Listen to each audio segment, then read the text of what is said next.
جب میں نے حسنین شروع کیا 1999 میں تو اللہ نے میرے دل میں یہ بات ڈالی کہ رمضان تو علم کا مہینہ ہے، انا انزلناہ فی لیلۃ القدر، اور چاروں آسمانی کتابیں رمضان میں اور سارے صحیفے رمضان میں۔ اپنے اللہ کو کیا پسند تھا اس مہینے کا۔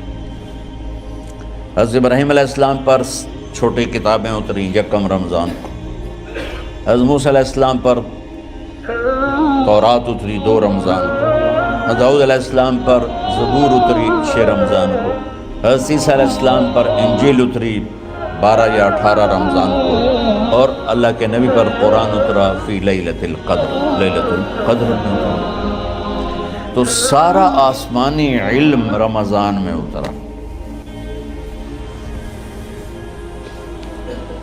سارے مہینوں کے نام عربوں نے رکھے، محرم، صفر، ربیع الاول، ربیع الثانی، جمادی الاولی، جمادی الثانی، رجب، شعبان، رمضان، شوال، ذوالقعدہ، ذوالحج۔ اس میں جو رمضان ہے یہ نام اللہ نے رکھا، باقی مہینوں کے نام تو رکھے عربوں نے۔ پھر ان کی زبان پہ اللہ لایا رمضان، چونکہ ابھی تو دنیا بھی نہیں بنی تھی اور اللہ نے قرآن کی تلاوت فرمائی تھی، تو اس قرآن میں تھا شہر رمضان الذی انزل فیہ القرآن۔ تو رمضان کا نام اللہ نے پہلے سے چن رکھا تھا، پھر ان سے رکھوا دیا۔ رمضان کہتے ہیں رمض یرمض، جل جانا، جل جانا۔ رمضان کو رمضان کیوں کہتے ہیں؟ کہ اس میں گناہ جل جاتے ہیں۔ مسلمان پہلا روزہ رکھتا ہے اور اس کے گناہ اللہ جلانا شروع کرتا ہے، اس کی بھوک پیاس کی آگ میں گناہوں کو ڈالتا ہے، جلاتا ہے۔ آخر 29 رمضان یا 30 رمضان آخری رات اللہ تعالیٰ اس کی پچھلے سال کے سارے گناہ معاف فرما دیتا ہے۔ تو اس کو اس سے تشبیہ دی گئی کہ جیسے جلنے سے چیز ختم ہو جاتی ہے، رمضان کے روزے کی بھوک اور پیاس کی تپش سے اللہ تعالیٰ پچھلے سال کے سارے گناہوں کو معاف فرما دیتے۔ تو مجھے خیال آیا اس وقت جب ابھی بالکل کزرع اخرج شطأہ تھا، ہمارے مدرسے کی مثال کزرع اخرج شطأہ، دعا کرو اللہ تعالیٰ فاستغلظ فاستوی علی سوقہ سے بنا دے۔ امید تو ہے کہ کچھ شکل اللہ نے بنا دی، اللہ اسے پوری دنیا میں پھیلا دے۔ میری تو تمنا ہے کہ ایک ایسی مثبت سوچ کے علماء کے اللہ میرے ذریعے سے تیار کروا دے جو امت کو جوڑنے والے ہوں، توڑنے والے ہوں۔ کتنا ظلم و ستم ہے کہ پیسے بھی لیتے ہیں اور امت کو توڑ کے چلے جاتے۔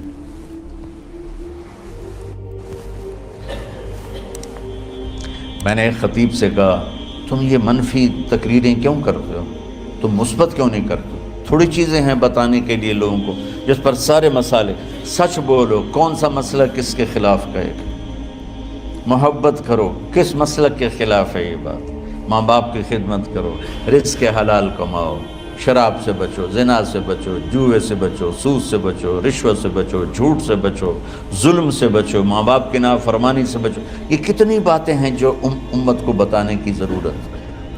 کہنے لگا کہ پھر پیسے نہیں لبدے، پیسے ہی اس گل دے لبدن کہ آج تسی فلانے آندہ توا لین بجامنا، اگر میں توا نہ لگاؤں تو میں تو نہ پیسے ہی نہیں دے۔ تو یہ اس وقت سٹیٹس ہے، تو کیا پیغام جائے گا؟ تو اللہ تعالیٰ آپ کو مثبت بنائے۔ رمضان میں چونکہ سارا علم اترا تو مجھے خیال آیا کہ ہمیں رمضان میں چھٹی کرنا تو ایک ایسی عادت ہے، کوئی سنت تو ہے نہیں، تو مجھے رمضان میں پڑھائی کروانی چاہیے، چاہے تھوڑی ہوگی، روزے کی بھوک بھی ستائے گی اور رات کے جاگنے کی وجہ سے نیند بھی ستائے گی، لیکن اس میں ایک لفظ سینکڑوں لفظوں پہ بھاری ہوگا غیر رمضان۔ تو میں کراچی گیا اور مفتی تقی صاحب دامت برکاتہم سے سب سے پہلے جا کے مشورہ کیا کہ حضرت میں چاہتا ہوں کہ رمضان میں چھٹی نہ ہو، پڑھائی ہو۔ اس وقت رمضان سردیوں میں تھا، تو وہ بڑے خوش ہوئے، کہنے لگے یہ تو بہت اچھی بات۔ اصل میں ہمارے اکابر نے رمضان میں چھٹیاں اس لیے رکھی تھیں کہ سارا سال تو عبادت ہوتی ہے بالواسطہ، پڑھنا پڑھانا عبادت ہے ایک واسطے کے ساتھ، اور روزہ، نفل، تہجد، تلاوت یہ عبادت ہے بلا واسطہ۔ تو طلباء، علماء رمضان میں اپنا وقت عبادت میں گزاریں، لیکن اب وہ عبادت تو ہوتی نہیں رمضان میں، تو بہتر ہے آپ پڑھائی شروع کرائیں، بہت اچھا ہوگا۔ وہ تو اتنے بڑے ہاتھی کے پاؤں میں سب کا پاؤں، اتنی بڑی ہستی نے، وہ صرف پاکستان کا سرمایہ نہیں پوری امت کا سرمایہ ہے، تو ان کی اس بولنے نے مجھے ہمت دے دی۔ تو پھر میں نے یہاں آ کر اس وقت یہ پہلی جماعت مولوی عدنان صاحب کی اور مولوی مسعود صاحب اور کچھ انتقال کر گئے رحمۃ اللہ علیہ، یہ تھے، تو ہم نے رمضان میں سبق شروع، اس وقت ذرا میری ہمت تھی تو میں رات کو پڑھاتا بھی تھا، بیان بھی کرتا تھا، اب تو یہی میں اتنی مشکل سے بول رہا ہوں۔ تو ہم نے رمضان میں شروع کی کہ یہ رحمتوں کا مہینہ، ہر چیز کی برکت کا مہینہ، ہر شے کی اللہ کی طرف سے فراوانی اس میں ہے، علم کی بھی، ہدایت کی بھی، رزق کی بھی۔ غریب سے غریب آدمی بھی سموسے بنا کے بیٹھا ہوتا ہے، پکوڑے بنا کے بیٹھا ہوتا ہے، اور دسترخوان پہ ایک کی بجائے 3 چیزیں پڑی ہوتی ہیں۔ چاہے رمضان کے بعد سب کے پیٹ خراب ہوں، ایک باری تک کھانے دی تباہی پھیر دیں۔ روزے کا مقصد ہی فوت ہو جاتا ہے۔ روزہ تو ہوتا ہے بھوک کے لیے، پر وہ اتنا کھاتے ہیں کہ سحری کا کھانا افطاری تک ہضم نہیں ہوتا، اور افطاری کا کھانا سحری تک ہضم نہیں ہوتا، پر ہے نا دونوں کا ہی کھاونا ہے۔ کہتا بھوک نہ لگے، بھوک نہ لگے، وہ بھوک لگنے کے لیے تو روزہ ہے۔ ایک تو یہ جسم کو صاف کرتا ہے، دوسرا غریبوں کی غربت کا احساس پیدا کرتا ہے کہ جو بھوک تو آج برداشت کرتا ہے، غریب روزانہ یہ بھوک برداشت کرتا ہے۔ تو اللہ کے غریبوں کا، غریب بندوں کو کی خدمت کر، ان تک اپنے مال پہنچا، اپنا اللہ نے دیا ہے تو ان کو بھی اس میں شریک کر، قبر میں لے جائے گا۔ تو اللہ تعالیٰ نے میرے دل میں یہ ڈالا، تو ہم نے تعلیم رمضان میں شروع کی، کیونکہ قرآن رمضان میں اترا، انجیل رمضان میں اتری، زبور رمضان میں اتری، تورات رمضان میں اتری، پھر اللہ نے اس مہینے کا نام خود رکھا شہر رمضان، شہر رمضان۔ اس میں شب قدر رکھی، اس میں رات کی ایک نماز۔ اچھا، پہلی امتوں پہ روزہ فرض تھا افطاری سے افطاری، افطاری سے افطاری، بہت شدید تھا، 24 گھنٹے کا روزہ، بس افطاری کے بعد آنکھ لگ جاتی تو روزہ اگلا شروع ہو جاتا تھا۔ تو ہم پر بھی پہلے ایسے ہی روزہ اترا، افطاری سے افطاری۔ تو ابن سرمہ رضی اللہ تعالی عنہ اونٹ چرانے والے تھے، وہ شام کو لوٹے تو بیوی سے پوچھا کوئی افطاری کا سامان ہے؟ انہوں نے کہا ہے تو نہیں، میں کہیں سے لے آتی ہوں۔ وہ گئیں افطاری کا کوئی سامان لینے، ان کو تھوڑی دیر ہو گئی اور ان کی آنکھ لگ گئی، تھکے ہوئے تھے، سورج ڈوب گیا۔ جب وہ آئیں تو ان کا ہائے سرمہ تو ہلاک ہو گیا۔ کیا ہوا؟ کہا اگلا روزہ شروع ہو گیا کیونکہ تیری آنکھ لگ گئی۔ تو انہوں نے کہا چلو کوئی بات نہیں، لیکن ظہر کے وقت بے ہوش ہو گئے۔ ایک روایت میں آتا ہے نماز پڑھنے آئے اور گر گئے، اور ایک میں آتا ہے گھر میں بے ہوش ہوئے۔ تو جو بھی صورتحال تھی اللہ کے نبی کو پتہ چلا۔ کیا ہوا سرمہ کو؟ کہا جی وہ افطاری کر نہیں سکے تو روزہ شروع ہو گیا تو بے ہوش ہو گئے۔ تو اللہ کے نبی رنجیدہ ہوئے، تو اللہ تعالیٰ نے قرآن اتار دیا، چلو میرے محبوب ساری رات کھاؤ، حتی یتبین لکم الخیط الابیض من الخیط الاسود من الفجر، کہ میرے محبوب صبح صادق تک آپ کی امت کو اجازت ہے، کھاؤ۔ پہلی امتوں پر افطاری سے افطاری، لیکن ان کی نماز تراویح نہیں تھی، تو ہمیں اللہ تعالیٰ نے دیا سحری تک، پوری رات۔ اچھا، ایک صحابی آئے، یا رسول اللہ میں تو مارا گیا، آپ نے کہا کیا ہوا؟ کہا میرا روزہ تھا، میں بیوی کے پاس چلا گیا۔ آپ نے کہا تو پھر تو غلام آزاد کر، کفارہ دے۔ کہا جی میں تو خود غریب آدمی ہوں، غلام کہاں سے آزاد کروں، خریدنا پڑے۔ آپ نے کہا 60 مسکینوں کو کھانا کھلا۔ کہ میں آپ مسکین ہیں، میں کینوں کھانا کھلاؤں؟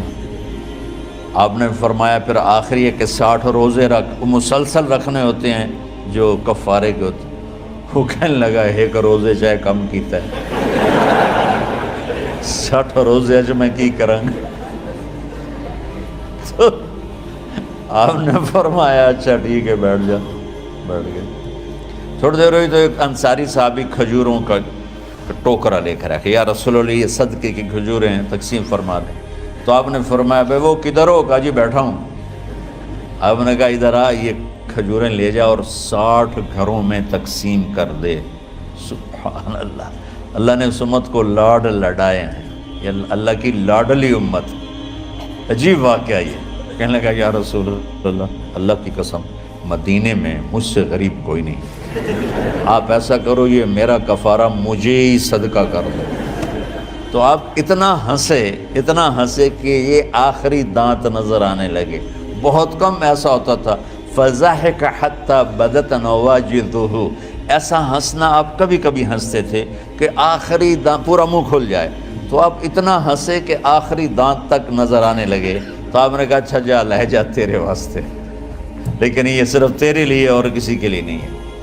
تو جب ایسی خیانت ہوئی تو اللہ تعالیٰ نے دوسرا حکم بھی اتار دیا، باشروہن، کہ تمہارے لیے بیوی بھی حلال ہے، کھانا بھی حلال ہے جب تک صبح صادق نہیں ہو جاتی۔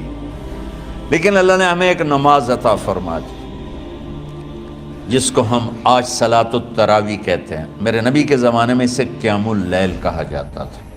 تراویح کا نام کب پڑا اس کا تو مجھے پتہ نہیں، کہیں نہ کہیں لکھا ہوگا، لیکن صحابہ کے دور میں اس نماز کا نام تھا قیام اللیل۔ اس لیے حضرت عائشہ رضی اللہ تعالیٰ عنہ کی روایت ہے جس سے 8 رکعت والے حضرات استدلال کرتے ہیں کہ رمضان اور غیر رمضان میں اس کو امام بخاری نے قیام اللیل کا ہی عنوان دیا ہے۔ آپ نے 11 رکعت سے زیادہ نماز نہیں پڑھی۔ ایک ضعیف روایت میں ہے کہ آپ نے 3 دن پڑھائی نماز، یہ تو صحیح روایت ہے۔ کتنی رکعت پڑھائی؟ تو ایک ضعیف روایت میں ہے کہ 20 رکعت پڑھائی۔ اچھا، ضعیف روایت سے عبادت ثابت نہیں ہو سکتی، حکم شرعی۔ تو جب حضرت عمر رضی اللہ تعالیٰ عنہ نے سب کو، اب میرے نبی کے دور میں 3 دن کے بعد آپ تو آئے نہیں کہ کہیں فرض نہ ہو جائے، تو صحابہ اپنے طور پر قرآن سنتے تھے ٹولیوں میں۔ صدیقی دور میں 2 سال وہ فتنوں میں گزرا، تو اس میں بھی اسی طرح چلا کہ ٹولیوں میں ہوتی تھی۔ حضرت عمر رضی اللہ عنہ کے زمانے میں حکومت مضبوط ہو گئی، طاقتور ہو گئے، تو ابتدائی سالوں میں نہیں، چند سالوں کے بعد اب مسجد میں تشریف لائے تو لوگ اس طرح کوئی 4 ادھر 4 ادھر 5 ادھر 10 ادھر 20 ادھر، تو کہنے لگے ان کو ایک ہی امام پہ جمع کر دیا جائے تو کتنا اچھا ہوگا۔ تو آپ نے سب کو اکٹھا کیا اور ابی بن کعب رضی اللہ تعالیٰ عنہ کو امام بنایا اور سب کو ایک نماز پہ جمع کر کے 20 رکعت کا حکم عطا فرمایا۔ تو حضرت عمر کا یہ عمل اس حدیث کو مضبوط کر دیتا ہے کہ چونکہ میرے نبی نے کہا علیکم بسنتی و سنت الخلفاء الراشدین من بعدی، کہ میری اور میرے خلفاء راشدین کی سنت پر مضبوطی سے عمل کرنا۔ تو حضرت عمر کا جو 20 رکعت طے کرنا ہے، اگر ان کا اپنا اجتہاد ہے تو بھی ہمارے لیے عمل کے لیے کافی ہے، اور اگر ان کو یہ یاد ہے کہ میرے نبی نے 20 پڑھی تھیں تو اور زیادہ اچھی بات ہے۔ لیکن بہرحال جو 8 پڑھتا ہے ہمارا اس پہ بھی کوئی اعتراض نہیں، چونکہ وہ بھی حدیث کے ساتھ بات کرتا ہے، اور باقی پوری امت 20 پڑھتی ہے ان پر بھی اعتراض نہیں۔ میں ایک جگہ سے گزر رہا تھا، نماز کا وقت ہو گیا، اہل حدیث کی مسجد تھی، میں وہاں نماز پڑھنے چلا گیا، تو ایک بہت بڑا اشتہار لکھا ہوا تھا، 20 تراویح ثابت کرنے والے کو 5 لاکھ روپے انعام۔ کہ کس قدر بے وقوفی ہے اور کس قدر احمقانہ یہ امت کی باتیں ہیں کہ 20 تراویح، سینکڑوں سال سے امت کا عمل 20 تراویح آ رہا ہے۔ تراویح کا نام جو پڑھا مجھے یوں لگتا ہے کہ اہل مکہ، یعنی اہل مکہ جو تھے نا، وہ 4 تراویح پڑھ کے ایک طواف کرتے تھے، تو وہ آرام کے لیے ہوتا، ترویحہ آرام، تھوڑی دیر کا آرام۔ تو 4 تراویح کے بعد ایک طواف کرتے تھے، وہ چھوٹا سا طواف 10 منٹ میں ختم ہو جاتا تھا، اور پھر 4 تراویح پڑھتے تھے، پھر طواف کرتے تھے، پھر 4 پڑھتے تھے، پھر طواف کرتے تھے۔ یہ صحابہ کے تھوڑے بعد کے دور کی بات۔ تو مدینے والوں کو پتہ چلا کہ مکے والے تو یہ کرتے ہیں، وہ کہنے لگے اساں کی کریے؟ انہوں نے کہا اسی 40 تراویح پڑھیں گے، 40 رکعت، وہ 40 رکعت پڑھتے تھے۔ تو نوافل میں کوئی سختی نہیں کہ بھائی 8 سے زیادہ نہیں پڑھنی، بدعت ہو جائے گی، اور 20 پڑھنا بدعت ہے، یہ سب جہالت کی بات ہے۔ اور یہ 8 پڑھ رہے ہیں یہ غلط ہے، یہ بھی حماقت کی بات ہے۔ جو صحیح حدیث سے دلیل پکڑ کے کوئی عمل کرتا ہو تو بھائیو اس سے بحث نہ کیا کرو، مناظرہ نہ کیا کرو، یہ بہت نادانی والی بات ہے۔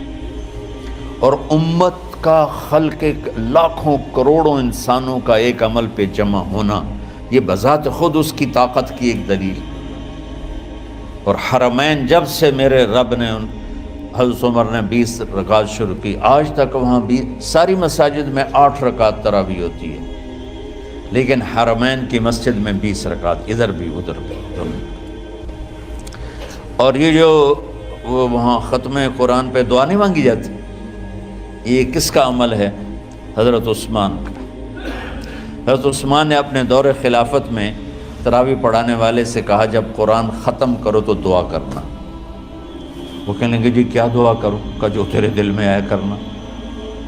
تو ختم قرآن کی رات تراویح کی آخری رکعت میں من الجنت والناس کے بعد دعا کے لیے ہاتھ اٹھانا، یہ حضرت عثمان رضی اللہ تعالیٰ عنہ نے اس کو زندہ فرمایا۔ اور امام دعا کرتا تھا 1 منٹ، 10 منٹ، 20 منٹ، جتنے بھی، اور پیچھے لوگ آمین کہتے تھے۔ وطر کی جماعت نہیں ہوتی تھی، وطر کو باجماعت حضرت مولا علی رضی اللہ تعالیٰ عنہ نے شروع کی کہ وطر کو بھی باجماعت پڑھا جائے۔ تو یہ ان کی سنت ہے کہ وطر کو باجماعت پڑھا گیا۔ تو یہ اب یہ لہٰذا یہ سارے سنت جو کام ان خلفۂ راشدین سے ہوا وہ بھی سنت ہے۔ تو اللہ نے ہمیں ایک عبادت دے دی کہ میرا قرآن پڑھو اور سنو۔